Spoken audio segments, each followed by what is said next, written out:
O conhecimento de Deus, baseado nas Escrituras, é a combustão que sustenta o fogo das afeições por Deus. E talvez o tipo de conhecimento mais crucial seja o conhecimento do que Ele é na salvação. É disso que tratam as doutrinas da graça. Não do poder e soberania de Deus em geral, mas de seu poder e de sua soberania na maneira como Ele salva pessoas. Para experimentarmos realmente a Deus, precisamos saber como Ele age, mas em especial, como Ele nos salva. John Piper. Então preste atenção que Piper diz que o conhecimento de Deus, baseado nas Escrituras, é a combustão que sustenta uma vida de afeições por Deus. Então, de maneira nenhuma, o conhecimento de Deus extraído da palavra poderá gerar frieza. É um equívoco quando as pessoas pensam que teologia é o oposto de afeições. Não, isso não é uma verdade. Então nós percebemos muitos homens de Deus na história. Agora é interessante perceber como Piper está de acordo com tantos outros vultos, alguns nós vamos observar aqui, que o conhecimento de Deus, então, através das Escrituras, é a base para termos uma vida de paixão, uma vida de afeições, uma vida devota ao Senhor. Mas há um tipo de conhecimento que é crucial: como Deus salva. Porque no ato de salvar, Deus revela quem Ele é. Quanto mais nos aprofundarmos nas doutrinas da graça e percebermos e olharmos atentamente como essa graça se manifesta salvando aqueles que Deus outrora elegeu, mais nós aprendemos sobre o coração de Deus. Mais nós aprendemos sobre sua paternidade, mais nós aprendemos sobre os seus propósitos, mais nós aprendemos sobre os seus intentos. Tem uma outra citação de Piper da mesma literatura. Ele diz: conhecê-lo em sua soberania é tornar-se como um carvalho no vendaval de adversidade e confusão.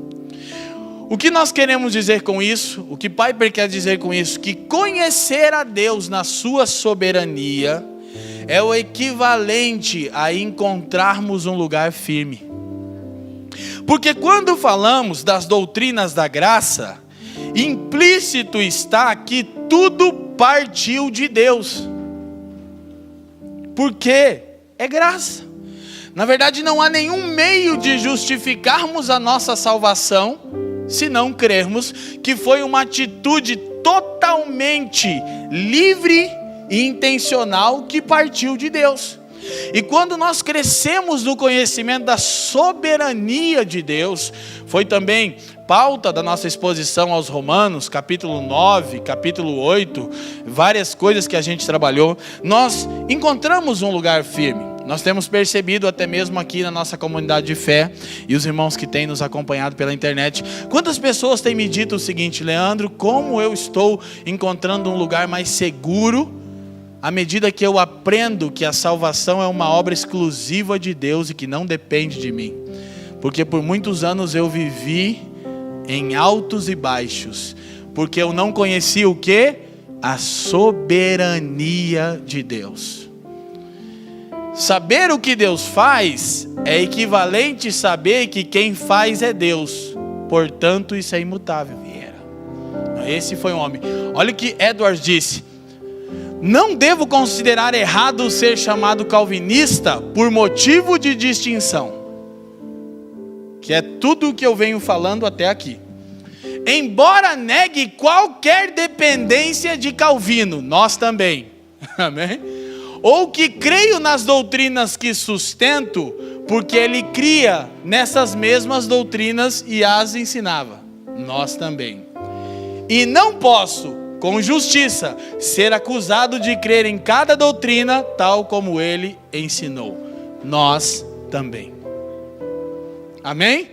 Não temos nada igual a Edwards. Isso temos.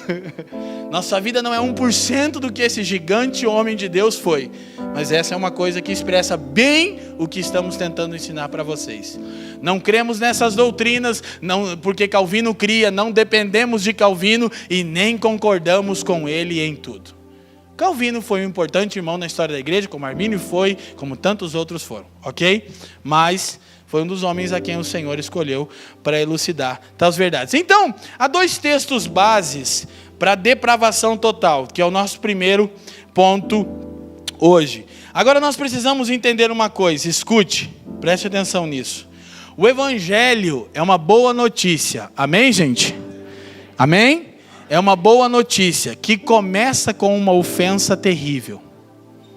E nós falamos e já exortamos que o Evangelho é de Deus, de acordo com Romanos 1:1, e ninguém tem autonomia para adaptar a mensagem a fim de torná-la mais atraente e menos ofensiva. Nem mais ofensiva e menos atraente. Então o Evangelho é uma notícia incrível, maravilhosa, que começa com uma ofensa terrível, qual o homem é totalmente depravado.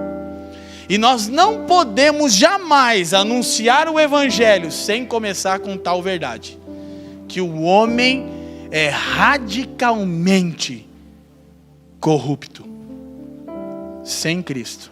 Então, nós precisamos perceber alguns textos. Efésios capítulo 2, versículo 1 a 3. Tudo bem até aqui? Gente, estão me acompanhando? Sim? Efésios 2, 1 a 3. E vos vivificou, estando vós mortos em ofensas e pecados. Então nós estávamos mortos. Não havia em nós capacidade de darmos a nós mesmos vida. Ele nos deu vida. 2. Em que noutro tempo andaste, segundo o curso deste mundo, segundo o príncipe das potestades do ar, do espírito que agora opera nos filhos da desobediência. 3. Entre os quais todos nós também antes andávamos nos desejos da nossa carne, fazendo a vontade da carne e dos pensamentos, e éramos por natureza, leiam para mim, filhos da ira, como os outros também. Então Paulo acaba de resumidamente mostrar a condição do homem alheio de Deus. Alvos da ira de Deus. Totalmente caídos. Sem nenhuma probabilidade de vencerem sua própria rebelião, sua própria incircuncisão, sua dura serviço. Não há possibilidade. Se estamos em Cristo, só estamos porque a graça dele transformou o nosso coração, que outrora era de pedra, e ele nos deu um novo coração. Amém? Isso é muito maravilhoso. Mas precisamos entender que a nossa condição, andávamos nos desejos da carne, estávamos mortos em delitos e ofensas. Nós sempre fazemos a brincadeirinha, fica repetindo para você lembrar, não é que você era ruim, você é pior do que pensava. Essa é a maneira mais simples de explicar o que as Escrituras falam. Temos mais uma citação importante para nós, de um pregador chamado Paul Washer, alguns de vocês conhecem. Ele diz: quando você se recusa a ensinar sobre a depravação radical dos homens, é impossível que você glorifique a Deus, seu Cristo e sua cruz, porque a cruz de Jesus Cristo e a glória deste é mais magnificada quando é colocada sobre o pano de fundo de nossa depravação. A doutrina da depravação total dá a glória devida a Deus e a Cristo e sua cruz. Quando nós nos recusamos de ensinar tal doutrina, nós não damos a glória devida ao Senhor. Porque quando a obra de Cristo tem como pano de fundo a nossa depravação radical, então aí sim, de fato, o amamos e nos rendemos a Ele e damos a glória que Ele é merecedor de receber, amém? Colocamos a cruz no seu devido lugar. Agora vamos para mais uma citação, e a gente vai num texto bíblico que a gente já leu, de John Piper. Preste bastante atenção nisso, por favor. Quando falamos em depravação do homem, queremos denotar a sua condição natural, sem qualquer graça exercida por Deus para restringir ou transformar o homem. Então o homem é totalmente depravado sem Cristo, ok? Não é a condição dos nascidos de novo. A totalidade desta depravação não é, evidentemente, que o homem faz tanto mal quanto poderia fazer. Sem dúvida, o homem poderia fazer para com o seu próximo mais atos maus do que ele faz. Entretanto, se ele é restringido de praticar maldade por motivos outros que não a sua alegre submissão a Deus, então até a sua virtude é má aos olhos de Deus. Então, o homem é realmente pior do que pensa.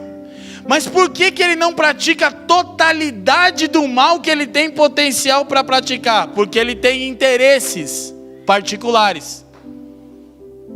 Então, na verdade, nós percebemos situações e estamos lidando com um caso, e eu quero que você tenha a sua memória esclarecida agora, em São Paulo, de um casal homoafetivo que queimou o pai, a mãe e o irmão.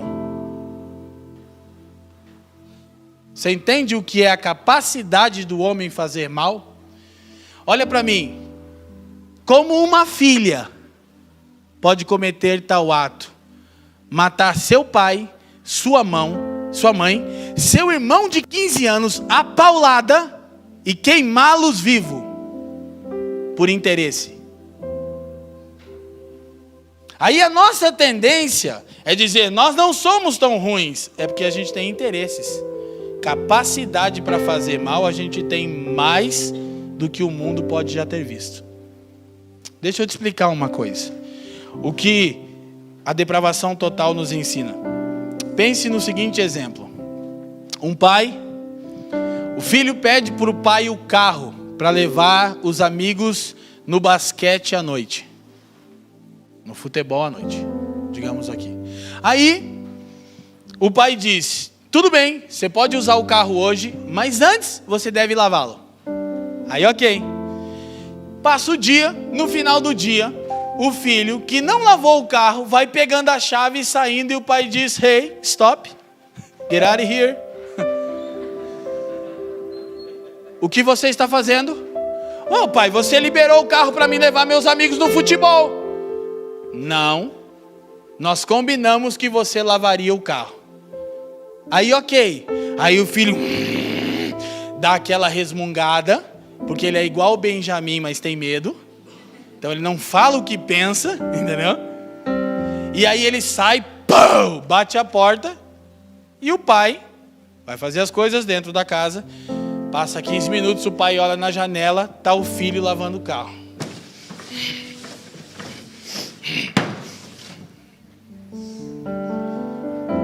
É bom lavar o carro? É um ato virtuoso lavar o carro do pai, sim ou não? Está sendo? Então, algumas vezes nós temos atitudes que se conformam exteriormente com a vontade de Deus revelada nas Escrituras. Não necessariamente elas glorificam a Deus. Elas apenas mostram que até a nossa virtude é corrompida. Que prazer há para o pai ver o filho lavando o carro, murmurando e reclamando com cara feia. Ele tem um interesse. Agora olha que coisa incrível. A boa obra dele vai ser glorificada pelos amigos. Mas fez o bem aos outros. Quando terminar de lavar o carro e levar os amigos vão dizer, nossa, que esse filho é top. Lavou o carro do pai para nos dar carona. Mas olha, eles fazem boa obra. Os tatatais ajudam mais os pobres do que os crentes. Há interesse. A necessidade de aplacar a culpa. A virtude do homem sem Deus é má.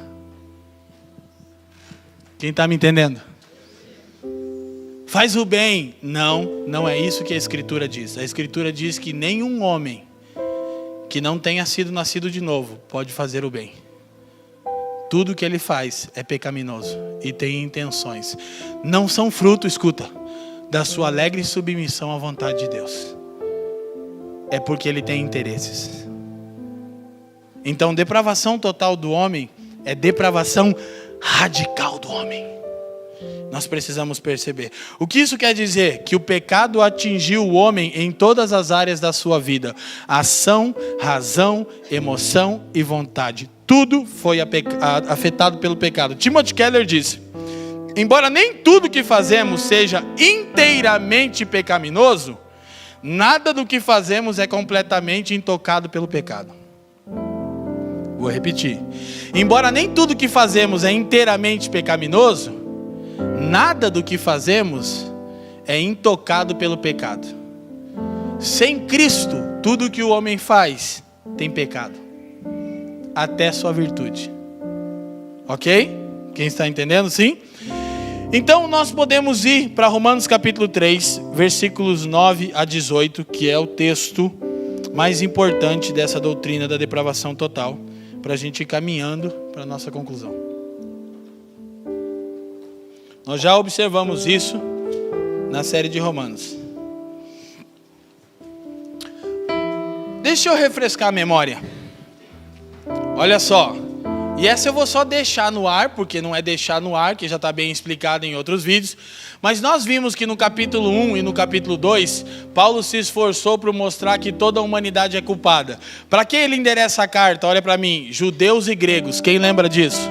Judeus religiosos, gregos pagãos. Lembra que a gente atualizou e a gente chamou judeu de evangélico e grego de homoafetivo?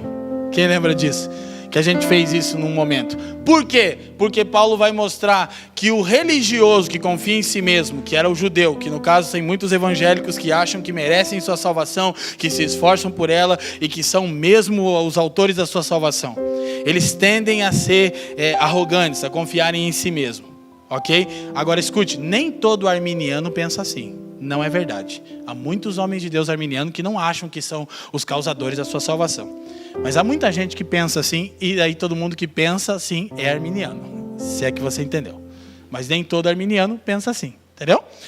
É verdade. Eu conheço muitos que não pensam assim.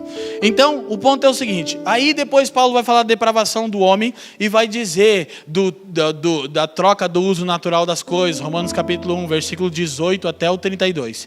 E depois vai mostrar que os religiosos são tão culpados quanto. O que Paulo fez? Mostrou que quer religioso, quer depravado, todos os homens são culpados. Aí no capítulo 3 ele diz: pois que somos nós quem? Judeus, religiosos, evangélicos, mais excelentes. Na verdade não é justo chamar um evangélico de judeu, é uma desonra para um judeu, né? Porque judeu praticante da lei já decorou a escritura toda com 12 anos de idade, a Torá, dá o dízimo de todas as coisas, jejua 2 vezes por semana. Chamar um evangélico de judeu né? Mas é só para você entender, não é justo. Somos nós religiosos mais excelentes do que os pecadores depravados, homoafetivos? E depois ele lista uma lista enorme de pecado. Então a homoafetividade não é o maior pecado. Ele vai falar de inveja, vai falar de porfias. Ele vai falar ali, Romanos 1, 18 a 32 é terrível. Por que a homoafetividade ficou no ponto? É porque é o ápice da decadência do homem, não pelo pecado em si, porque qualquer tipo de imoralidade sexual é tão pecaminosa quanto. A questão é que a homoafetividade reivindica a divindade. Como assim? É que eu sou Deus sobre mim mesmo, e esse Deus no céu me criou errado. Eu não sou um homem, eu sou uma menininha. Ele errou, agora eu vou viver igual a menininha. O que eu estou fazendo? Reivindicando sobre mim direito de natureza. Isso é só Deus que tem. Quem está me entendendo? Então não é porque o homoafetivo é mais pecador. Paulo diz que o religioso é tão pecador quanto. Ambos estão mortos. Mas isso é o ápice da decadência do homem. É o que ele mostra. Aí ele diz: nós não somos mais excelentes de maneira nenhuma. Pois já dantes demonstramos que tanto judeus como gregos todos estão... Leiam para mim. Aí ele vai abrir essa série de explanações. Vamos lá. 10. Como está escrito, que ele vai mostrar, toda a escritura sustenta a doutrina da depravação total do homem.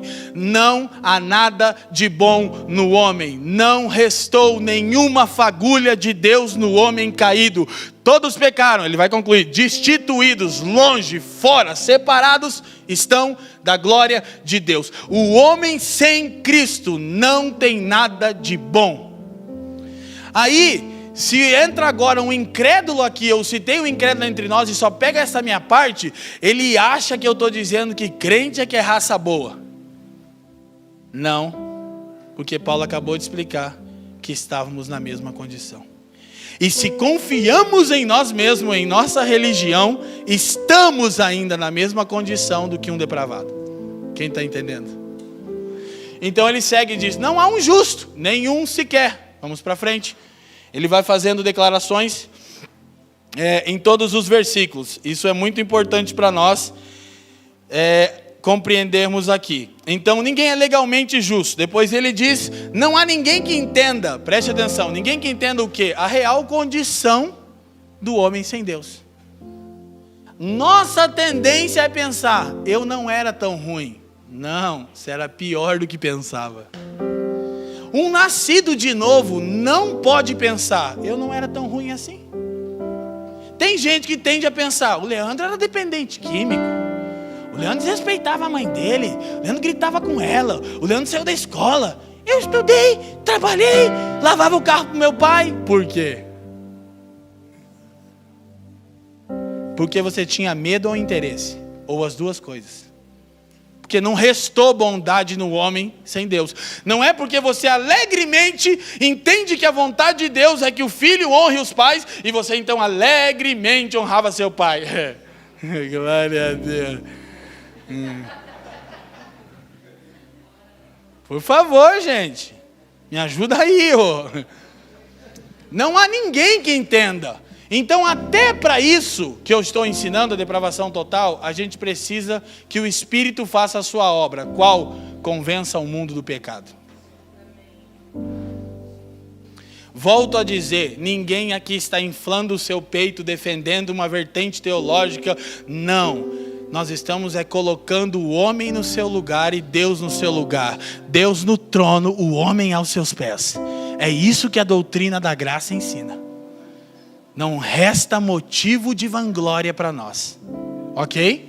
E se estamos em Jesus agora e temos tido uma vida santa, você só tem tido porque o Senhor tem te sustentado. Eu tenho pagado preço, você não tem pagado preço nenhum. Não há ninguém que busque a Deus. Escute isso, por favor, preste atenção. Mas tal pessoa, tal religião busca a Deus. Não busca a Deus, busca a si mesmo. O egocentrismo controla a busca espiritual do homem caído. Vou dizer de novo, look at me, olhe para mim. O egocentrismo controla a busca espiritual do homem caído. O homem caído não está buscando a Deus, está buscando satisfazer o seu ventre. Porque grande parte das chamadas igrejas neopentecostais estão abarrotadas de pessoas. Elas não estão buscando a Deus. Elas estão buscando a si mesmas. A Escritura diz, não há ninguém que busque a Deus. Mas espera aí, não, escute, preste atenção nisso, por favor, preste atenção nisso. Ninguém busca a Deus sem que Deus primeiro o tenha buscado. Cara, isso é maravilhoso.